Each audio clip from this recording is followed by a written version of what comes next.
Hello, हाँ, आप सब कैसे हैं? आशा करता हूँ आप सब ठीक होंगे। आइए देखिए हम आज आपको पढ़ाएँगे सीयूटी लीट में एक सब्जेक्ट पूछा जाता है जीके जीएस में हिस्ट्री। तो हिस्ट्री आज इतिहास हम पढ़ाएँगे आपको। सीयूटी लीट जनरल टेस्ट में पूछा जाता है history, later entries admission BTech के लिए। तो आइए देखिए इसमें इतिहास आज हम आपको पढ़ाएँगे। इतिहास इतिहास 3 भाग में विभाजित है, मतलब प्राचीन इतिहास, मध्यकालीन इतिहास, आधुनिक इतिहास। ठीक है, तो आइए देखिए ये सबसे पहला पढ़ाते हैं प्राचीन इतिहास। प्राचीन इतिहास में प्राक, उसके बाद अंत, उसके बाद ऐतिहासिक। तो आइए देखिए प्राचीन इतिहास की परिभाषा क्या है।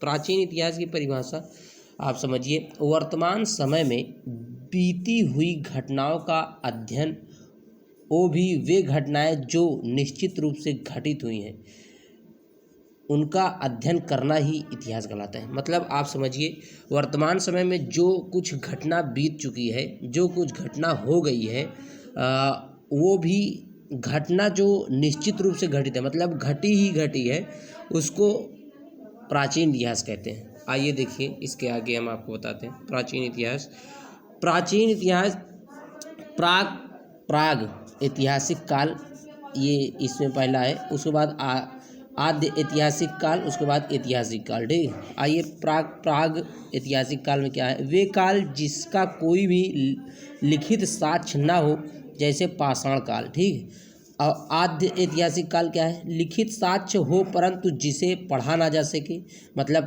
पढ़ ना पाए, हड़प्पा सभ्यता जैसे। ठीक है, ऐतिहासिक काल क्या है, लिखित साक्ष्य हो तथा इसे पढ़ा भी जा सके, जैसे वैदिक काल से 1947 तक। ठीक है, आइए देखिए इसके आगे जो है, इसके आगे क्या है,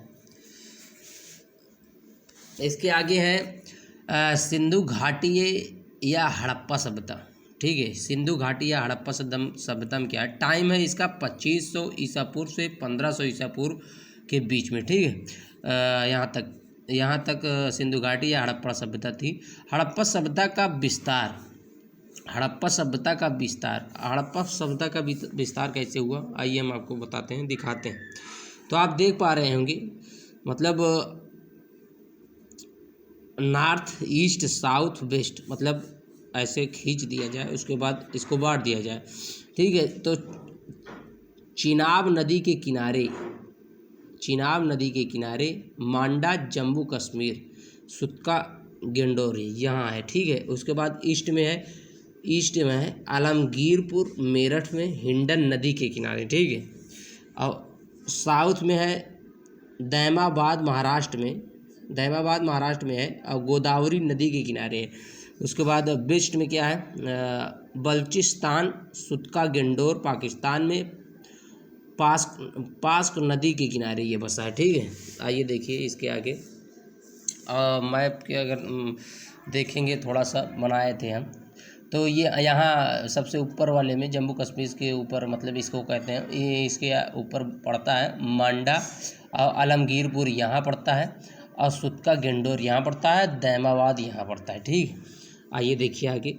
इस सभ्यता को कांस्ययुगीन तथा ताम्रयुगीन सभ्यता भी कहते हैं, सिंधु घाटी या हड़प्पा सभ्यता को। ठीक है, और सर जॉन मार्शल ने इसे सिंधु या हड़प्पा सभ्यता का नाम दिया। ठीक है, सिंधु या हड़प्पा सभ्यता का नाम किसने दिया, तो सर जॉन मार्शल ने दिया। ये क्वेश्चन बन सकता है। आप देखिए, हड़प्पा सभ्यता 3 देशों में फैली हुई है, भारत में, पाकिस्तान में, अफगानिस्तान में। ठीक है, तो ये पहले भारत के अंदर ही आता था, पाकिस्तान अफगानिस्तान ये दोनों बंटवारा में जो है अलग हो गया, बाकी आता था इसके अंदर ही। सबसे ज़्यादा स्थल प्राप्त हुए भारत में, और सबसे कम स्थल प्राप्त हुए अफगानिस्तान में। ठीक है, हड़प्पा सभ्यता की विशेषताएं क्या थी, नगरीय सभ्यता पहला, दूसरा मातृसत्तात्मक समाज, व्यापार, वस्तु विनिमय प्रणाली, भाव चित्रात्मक लिपि थी, और जल निकास प्रणाली की उत्तम व्यवस्था थी, लेखन विधि, पास्त्रोफेकन विधि या शिल्पकार, सबसे प्रिय पशु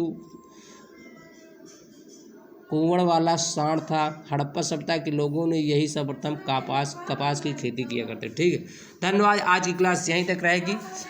इसके आगे हम आपको कल पढ़ाएंगे। आप सब मेरे चैनल से जुड़ सकते हैं और इतिहास हम पढ़ा रहे हैं, इतिहास पढ़ सकते हैं। धन्यवाद, बहुत बहुत धन्यवाद आप सब।